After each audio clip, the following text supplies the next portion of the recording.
considered in the future.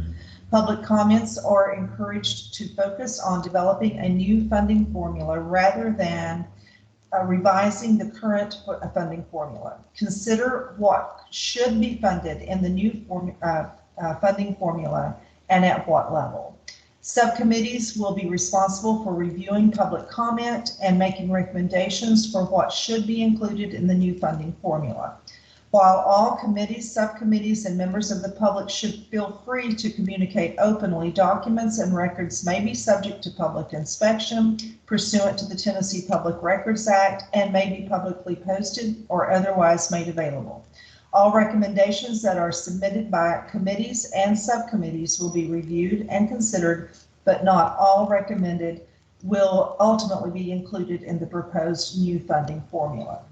I'm thinking that by the time we get to our last meeting, if we could do that like the car dealers do it on the radio commercials, that would be really, really great, where they can, you know, we can just fast forward through it. But no, I think the information here is very important, and it's important for us to remember that this is a brand new opportunity to do something really important. So thank you.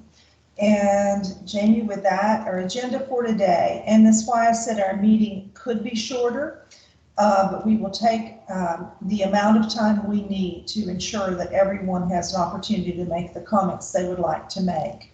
But what we know today is we do not have any of those public comments to consider. So those have not been populated at this time. So we know that those are things that we will, in meetings forthcoming, will be spending a good bit of time looking at what has been proposed by the public.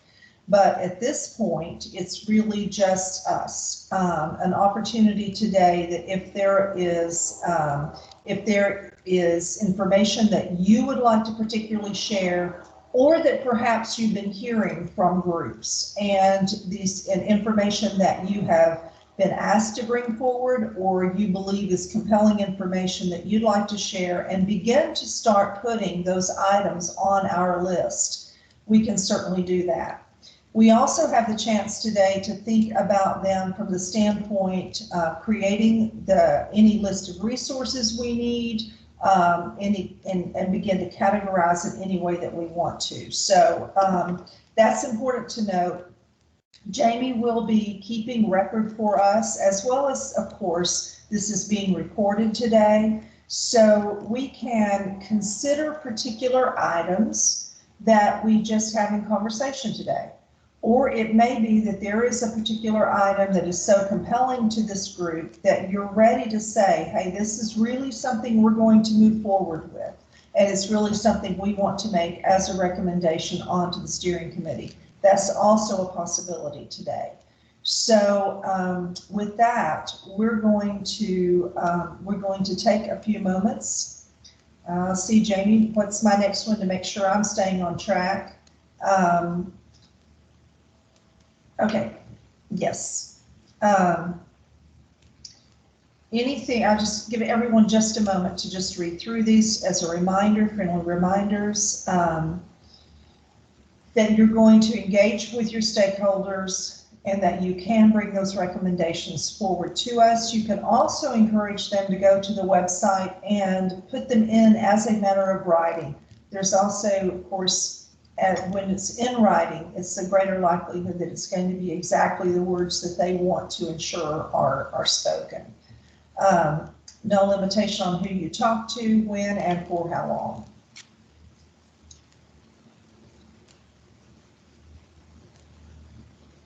We all have come from different places, different perspectives, so each member of the committee has particular expertise.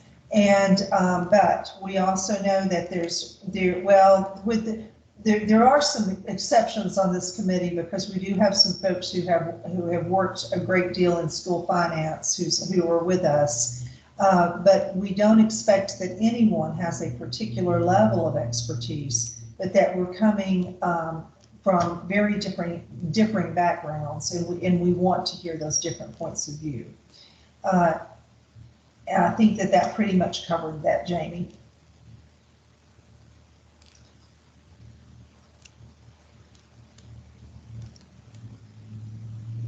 Nancy, this is where I think we'll swap and do this one first. Yes, yes, go ahead. So we're going to talk an opportunity for some ideal sharing and discussion right now. This is an initial discussion, so we'll consider it brainstorming based on your experience and expertise, any initial feedback that you've received, and any public comment that you may have heard. Most important piece is to ensure that every resource is listed and that we have categorized them in to one of 4 of those areas that we talked about before. We're going to, is it something we must have? And Jamie, help me, I'm trying to remember the exact terminology for them. Here we go, must have, should have, nice to have, or that they're a long shot. And those are the way that we want to consider these as we move along. So with that thought in mind, we can open to any discussion today. And as I said, we will take as much time as you would like to take with that today. I was discouraged to see that we don't have any particular comments to look at today from the public. That's probably going to mean that coming meetings are going to be a little bit more lengthy, and we'll have to think about how that will work. But we do want to take some time today. It is a good opportunity for you to be able to share anything that you would like to document and get on the list at this time from either a constituent group you've heard from yourself, so from the community at large. So please feel free, and we'll just open it up, take a few moments for you to share and make those as a part of the record. We'll think about whether or not that's something that we want to categorize today, or if we want to just use it as a brainstorming opportunity. Nancy, this is Dale. Can I go ahead and start? That's okay? Absolutely. So I was able to attend the first meeting, which was in Gallatin, that the department did. And at that meeting and what has transpired since then, I think there's been some changes. And I think there's been good changes. I have also spoken individually with the commissioner about some recommendations and some suggestions. And we've also had a meeting with all of our school superintendents or directors of schools about this and continuing to do this. But one thing I would like for this committee to consider is this, and that was at the first meeting that the department did concerning an open forum with the community. It was not put out front at that meeting in Gallatin that we're looking at a revising of our state funding formula for public schools. And so consequently at that meeting, I really felt like it was almost an us against them. Since that time, I met with the commissioner, certainly appreciate allowing to have input, and she agreed, and several superintendents actually spoke to her about this issue, is that we're looking at revising a funding formula to support public schools in Tennessee. And I would like to go on record, that's what this is about. So, you know, improving our funding for Tennessee schools, Tennessee students is what I think that we're looking at. And I would like to go on record and make sure that this committee agrees to that too. That would be the first thing. Thank you, Dale. Hey, Dale, can I ask a question? Sorry, I just want to make sure I understand new funding formula for public school students. What were people assuming in that conversation in terms of it not being about a funding formula for public schools? So I again, thank you. I think that's the great question, and will help me articulate a little bit what happened. And I think you can probably even watch that first meeting in Gallatin. Is that the commissioner, you know, she spoke very briefly, but talked about we're going to be looking at the current funding formula in Tennessee and making recommendations and changes once we receive all this input. Well, then you had a whole host of homeschool students, parents. You had private school folks that also spoke. And, you know, the homeschool people were very, very adamant that this money should go with them in supporting whatever education that they chose.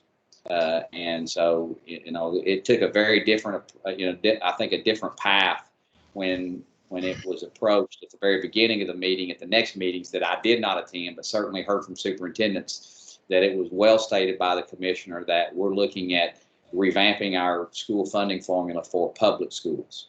So does that help? It does. I know I've also heard talk about, is this dollars that will follow the child regardless of where they go. So if they go to a private school or a public school, this could be an avenue to provide that funding. So, but it sounds like the commissioner has told you that's not necessarily the case, or maybe I'm just hearing from you. You want to make sure that this conversation is just about that the dollars go with the child to a public school and not bring in the private school conversation or homeschool. You are correct. We're talking about, I would love for this committee to go on record as saying that we're looking at improving our funding formula or changing our funding formula to support students in public schools in Tennessee.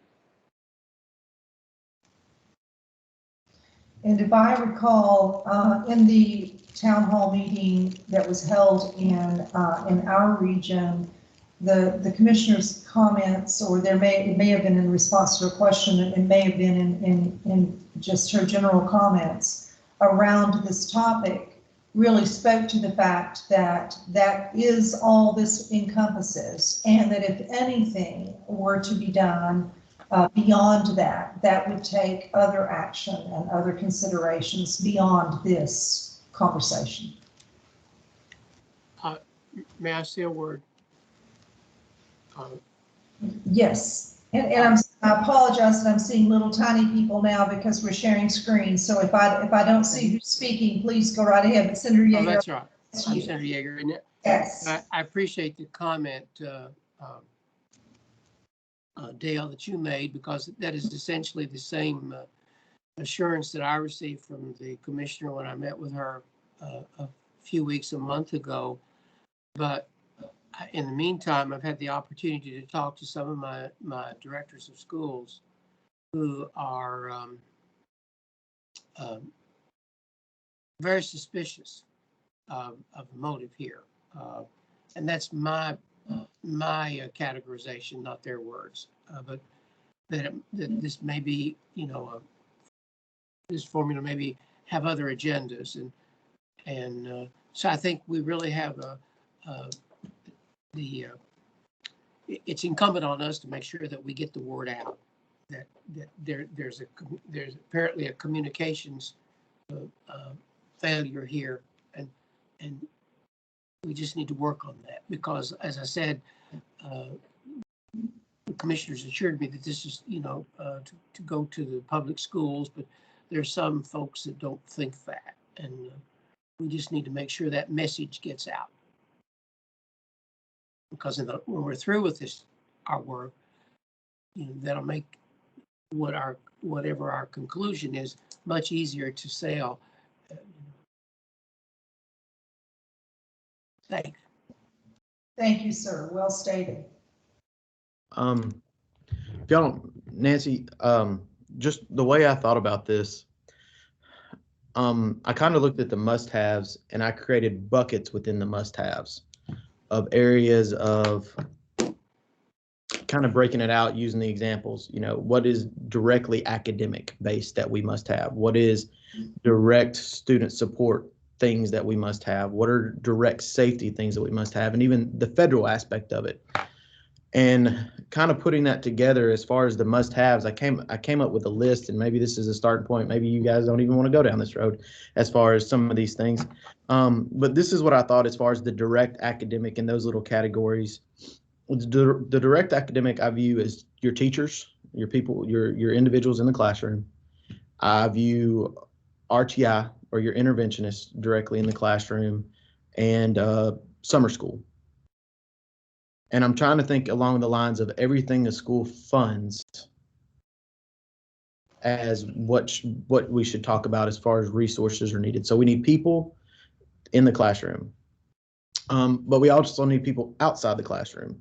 We need support personnel. We need people like your nurses, school counselors, those are some examples of people outside the classroom that support the work in the classroom. And then, with the safety bucket, I've looked at school resource officers as an area, and just infrastructure, safety infrastructure in general as another area that it's important to our students if they have a safe learning environment. And then, excuse me, I kind of looked at the federal piece of what are students that are federally protected that we're supporting.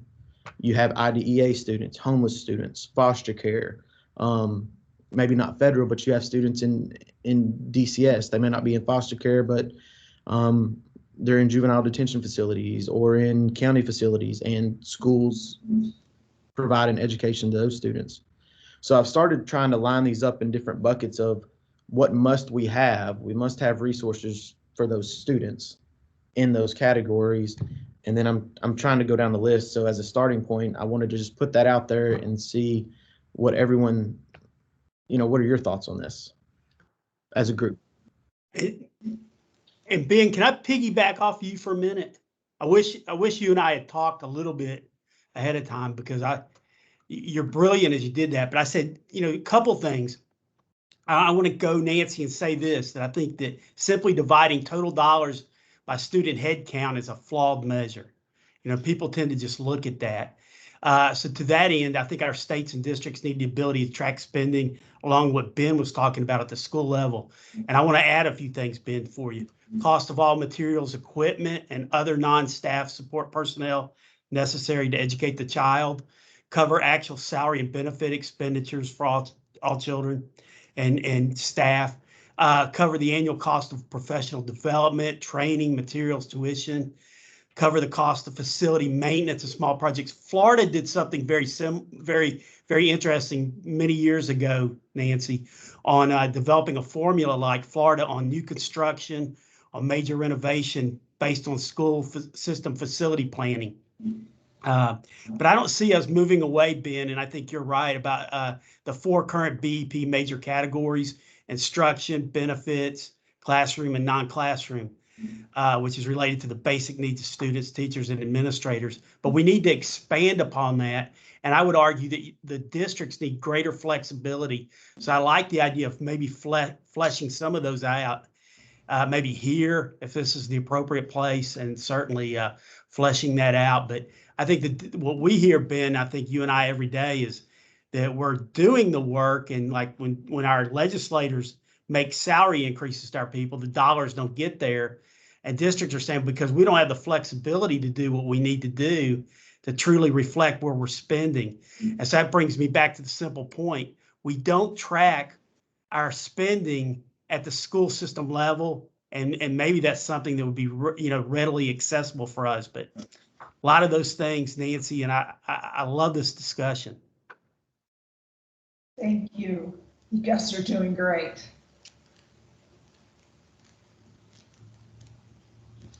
All right. Any action to anything heard or more comments? Sorry, I interrupted. No, you're fine. This is Jamie. I guess I'm trying to hear what Ben and JC you've shared, and thinking about it in light of, I'm hearing a lot of the things that we already have in the BEP formula, but knowing that the focus of the governor and the administration and some of the legislative leadership is to think about a student-based funding formula. So maybe it's more of a question to you all. Do you think we can get where we need to be with the things you have listed out with the focus on a student-based funding formula? Or am I hearing you advocate that we stay with kind of these categories for classroom, non-classroom, and really think about it more at the unit level? And that's more of a question. I'm just curious to hear your feedback. So before Ben or JC jumps in, this is Dale. I want to jump in on that one, Jamie. Sure. I mean, if you look at our model, I think it is a hybrid approach, because we have some components in our model that are actually funded by the number of students that you have.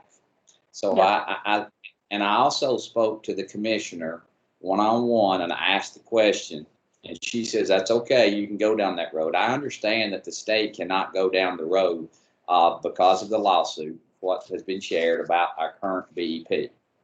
But if I'm going to build a new house, and I've already built one before, it's why should I take what I have learned from my old house and say I'm never going to even consider it? I mean, we have been working with this formula for 30 years, you know, and I would say let's look at what is good, and I think that's kind of what Ben and JC are saying. Is why don't we look at what has served our students well? Maybe it's not been adequate, but let's look at what we're currently doing and then build on that.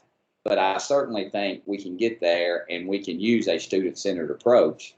But I also think it's a misnomer to say that we're not considering students in our current formula right now, because the resources that are allocated for our students. Yeah. And no, so I agree with that. You know, so I just think for 30 years we have spent numerous governors, numerous leaders in our legislature, superintendents, teachers, administrators have worked under a formula that obviously needs to be improved or changed for the better. But let's learn from what we have and build something better. And so for somebody that's dealt with it for umpteen years, I can't just not look at what we currently have to try to make it better. So maybe that's short-sighted on my part, but that's all I can do. I guess in my thought on it is I wasn't trying to look at necessarily the BEP. I was looking at it from the aspect of we have individual students that need certain things and certain resources. We know that, IDEA students, for instance, they're going to have IEP meetings. They could have additional support personnel. There's a lot of things that go into educating that individual student. So I try to approach it from what are the resources needed for that student to build kind of if you're going to do student funding, which a student gets X amount based on that particular student, you have to look at all the inputs that student needs to get that amount. And you could come up with a base amount to say, every student on the base receives X, and then based on their certain categories and additional supports, they get additional dollars. But even if you do that, you've got to identify what additional supports are you going to fund for those students.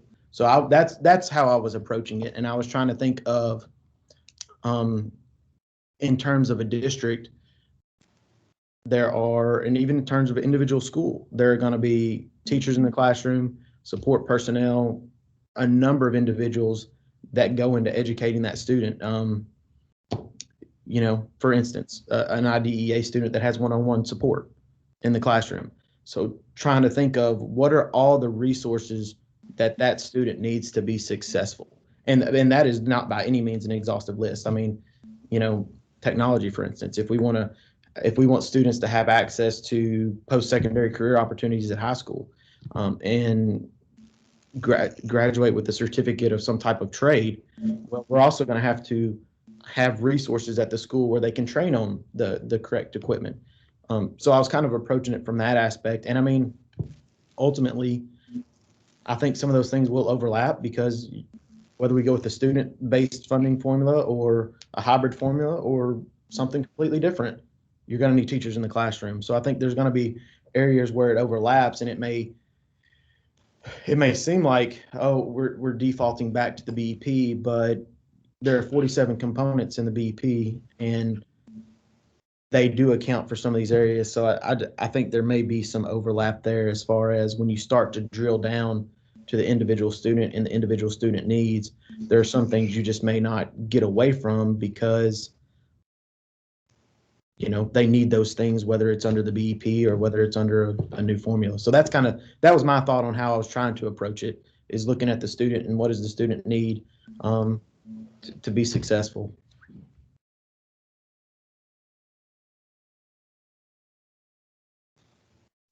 Comments, reactions, or another topic for consideration? Excellent discussion.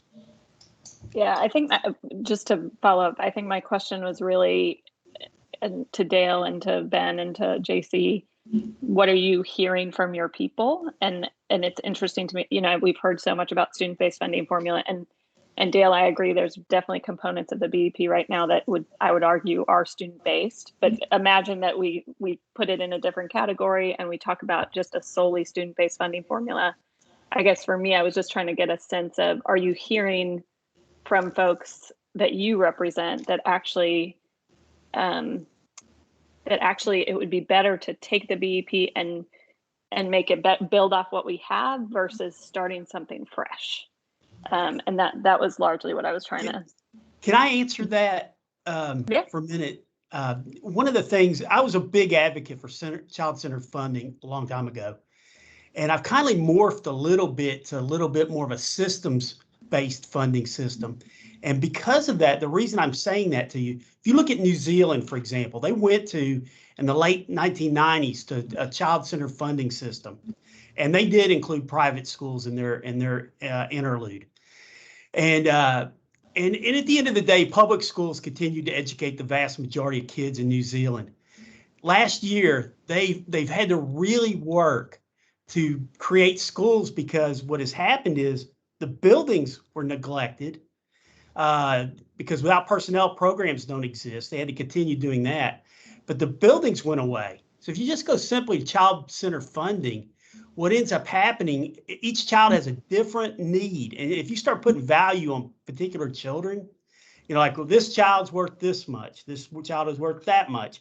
We do need to factor that in. I really think Dale, he conceptualized a lot of what I was saying, probably more elegant than I did. But I would say that child-centered funding is also it's a good catchphrase. Sounds great. We do need to do a lot more focus on the student. Everything exists outside the student, and you build around it, kind of like an egg carton as you put each egg into that basket.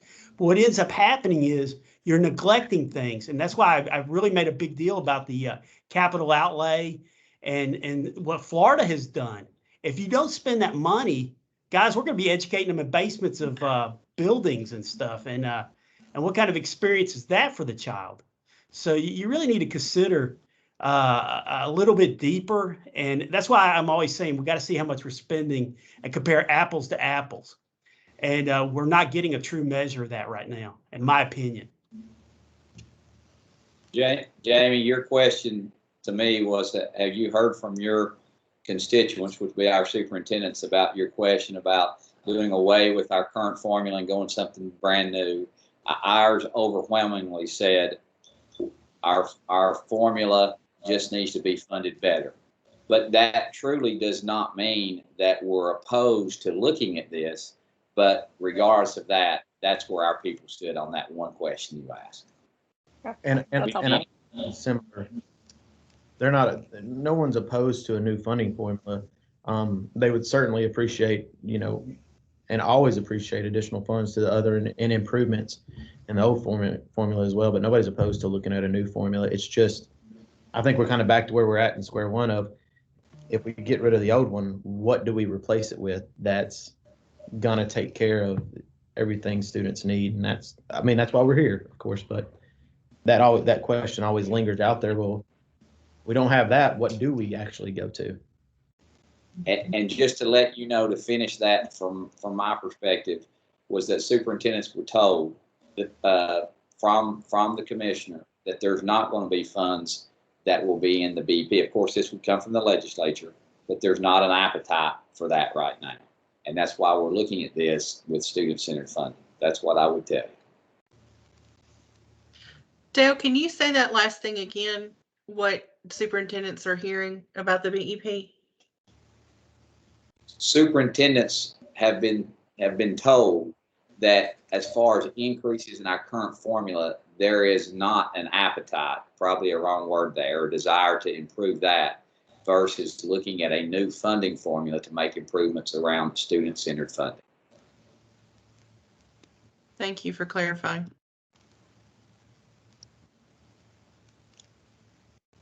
I think that's a little bit concerning for me when I think about what I'm hearing from educators all across the state. As we have listened to these community town hall meetings and we've heard folks lift up the needs of students, a lot of those things are already baked into our current funding formula. They're just not being funded at levels that allow us to move the needle on student achievement. And so I'm going to have to wrestle with that a little bit to reconcile this idea that, you know, we've got some places where we could do improvements, but there's not really any appetite for that.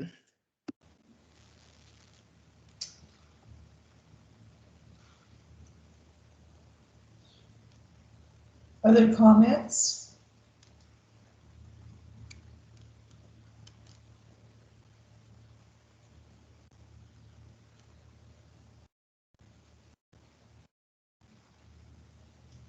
When we've absolutely exhausted all these initial comments from this group for today, because there'll certainly be more opportunities, we can consider if there are items that have been discussed that we really want to add to this must-have. Or do we want to consider this just conversation today that helps to inform the way we're going to be looking at other comments moving forward? We have the chance to do either of those things. We can actually do a thumbs up to say that these are things that we want to ensure are talked about by the steering committee. So what would be your preference to anything? Would you like to, Jamie is able to read to us a listing of those things that she has been hearing. Of course, they've been recorded to ensure that we don't miss anything, but if you would like us to read through some of these comments, she's prepared to do that. What would the group like to do at this time? So Nancy, this is Dale again. When I think of must-haves, if we're trying to come up with a list, I heard Ben talk about the buckets, but as I thought about must-haves, I correlate that to what is in the law. For instance, what do we have to have legally, such as number of PE teachers or number of teachers to meet class size ratios, those kind of things. Should have, I go back to look at what we currently have and what should we have that's not necessarily in the law, but to have a quality education in Tennessee, I go back and look at what we currently have that's being funded at the state or local level. What's nice to have, I look at it as more of, okay, what are we currently having in our districts that are funding locally that the state is not funding? There's almost 10,000 employees that the state is not funding one penny on that local communities are funding. I think that is what's nice to have. What's a long shot are things like what Ben said, SROs, school safety. It's not in there at all. What's not in, what do we currently don't even have in there? Professional development for teachers. What are things that we don't even consider? I mean, can you imagine running a school system and not having fine arts or extracurricular activities and those kind of things? Those are long shots, but communities say we got to have it. That's how I just think we're just now starting this conversation. I'd hate for us to, as we all talk, we kind of generate ideas from each other. So I think we're just starting on this myself. I would prefer too to look at the comments, and this is just me, whatever y'all want to do, look at the comments and say, because there may be things that we haven't even thought of before saying, hey, this is definitely on the list. Let's look at the comments and see, what are people saying and what do they think we need, and then start to incorporate that into the recommendation. That's how I would like to proceed. I would really like to look at the comments before saying, hey, this is something definitely we need. I mean, we know there's going to be some things that just by virtue of schools, I'm sure, but that's how I would like to proceed. But I'm up to the will of everybody else. I mean, and any thoughts on that? I think that's very reasoned judgment. Anyone with any concern about that? I appreciate very much what Dale has just said. I think that frames beautifully a look at the discussion we've had today and the fact that we do need to look at the comments that are going to be coming in. But Ben, your point's very well taken. So Nancy, if I could, I'll go ahead and interject as well. Once the feedback, you receive your batch of feedback, remember it initially comes in just as a whole, and then paralegals actually take and cull all of that feedback, all those comments, and then sort them. Think about a qualitative research study, right? So they're sorted to specifically align to this committee. And so the batch of feedback that you get literally comes through the lens of regional collectives and advocacy groups, right? So you're likely to not get some of the feedback and the comments that maybe the teacher advisory group would have. So it is funneled through your particular level of expertise, your area of interest as well. So once that feedback comes, to your point, Ben, you may have a little more to really dig into and to guide that conversation rather than having to think more nebulous about just pulling things out of the air. So the other groups have kind of chosen the same thing this week. Ones that did meet this week and didn't have an off week between meeting 1 and 2 have chosen to kind of brainstorm like you've done today, really kind of get some of that first initial stuff out on the table, begin some of that conversation, and in hopes of that first batch of data to really drive your next meeting. And next meeting will also kind of bleed into if these are must have, should have, could have, long shots, what are the costs associated to those? And so you will want to really kind of firm up what are the things that we're recommending, our formal recommendations, and then what are the costs associated to those recommendations. So don't feel as a committee that you are behind because you don't have feedback to really drive your conversation today. Other committees are right here with you. Jamie, I have a question about the batches of feedback. Mm-hmm. I understand how it's being sorted to the various committees, but knowing that we have that Google Drive with all of those folders, are the public comments that are say sent to the other committees, will they be available in their folders if we get, a wild hair to go in and look at all of them? Will we have access? They're public records, so yes. Mm-hmm. So remember the first link I told you about in the Google Drive, that first one, your invite, that's that's the parent folder. Mm-hmm. Great. That's good. Yep, good question. Thank you. Jamie, this is Dale. I have a question for you. You said something about knowing the cost. So for instance, let's say I wanted to bring up something that's not in our current formula, but obviously if this group wanted to consider having pre-K as being a part of a student's education in Tennessee. Let's say pre-K. Are you telling me that I need to figure out, or we need to figure out, how many students would be served, as we're talking about 4-year-olds in the state, and what a cost per student on it? What are you looking for if we come up with the idea that we want pre-K in Tennessee? So I think the commissioner will give us much more guidance on the grain size she's looking for, as far as, each of those recommendations and the associated cost here or here. But it is the charge of this committee to really think about and to investigate, if this is our recommendation, what does a ballpark associated cost really look like? Now, if she wants that boiled down even further, I think that's, guidance we'll have to wait on from her, but it will be kind of the investigation of this committee to really think about those costs attached. Good question. And I'll find out more. And some of those costs are not finite. You can't, they're movable, and I mean, we could project them out. We did 3 different budget hearings when we went to pre-K in Florida. And the one thing that we came up with, 3 different bodies looked at it. The legislature looked at it, the governor's office looked at it, and we had an independent review panel. And the all came up with 3 crazy numbers. And it's just projected. Everybody includes different factors in that. Mm-hmm. So it would be wise, I think, to have more than one group look at the cost.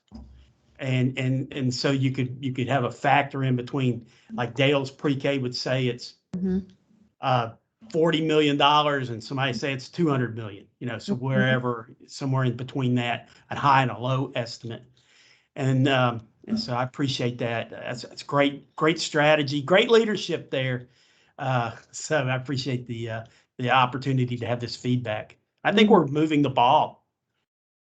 And absolutely. Absolutely.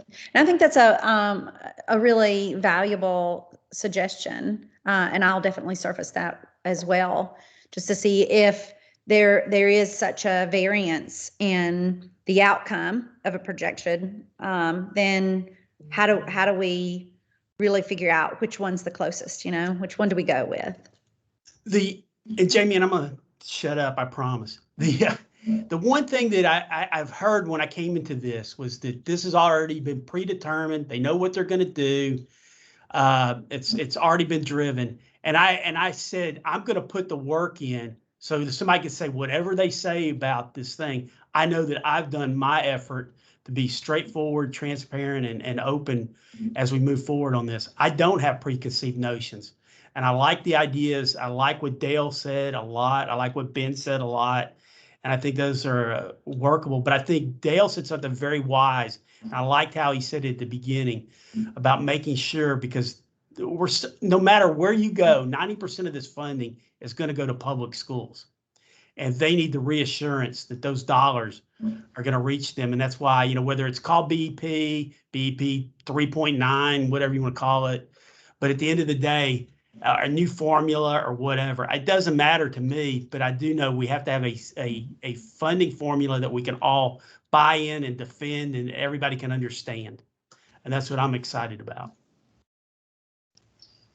JC, I appreciate your attitude. Thank you so much for those comments. You've identified one piece of resource information too that it would be really good for us to have, and Jamie has said that she would try to come back with the idea of if we were looking at a new activity or an activity not funded at a particular level, we think it should.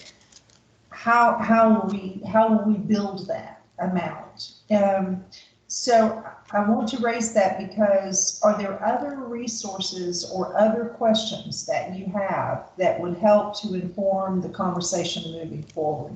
Anything else that you would like or need that Jamie could help us get from the department that would be helpful? This is one thing that I've been thinking about that may be helpful. Just the difference between urban, suburban, and rural districts. In the current formula, we have fiscal capacity, maintenance effort, all that. But thinking in practical terms, resources are different throughout the state. And how should we go about looking at those different resources that are available? Because we could say all day that it would be great to do a certain program in a community, but if all the jobs for that specific program are on the other side of the state, it may not be beneficial. So how do we think through the fact that Tennessee is different from one side of the state to the other, and their needs may be different based on the region they're in, and kind of thinking through that, what's kind of the scope of thinking through that? Because I don't want to make a recommendation that this is something that's important, but it doesn't benefit everyone, or maybe only benefit a select few. I'm trying to think more holistically of the process, if that makes sense. Right. And Ben, even particular topics that just vary because of how they're distributed in their urban setting versus a rural setting, and how do we look at those particular issues? So I like that point very much.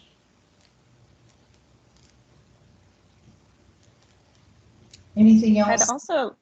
I'd love a better understanding, and Jamie, you might be able to give this to us, of what conversations are taking place around the local match piece, because I think it's one thing for us to talk about the state investment, but then also fiscal capacity is very complicated. And so just a better sense of what's going on in that conversation, who's part of that, when will we know more? I mean, I think at the end of the day, the rubber meets the road with what the number looks like in the Excel spreadsheet for each district. And so I feel like that's just the local contribution is an important piece of this.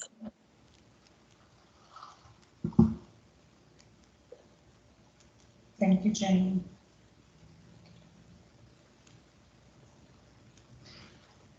Any other resource needs or questions you would like some guidance?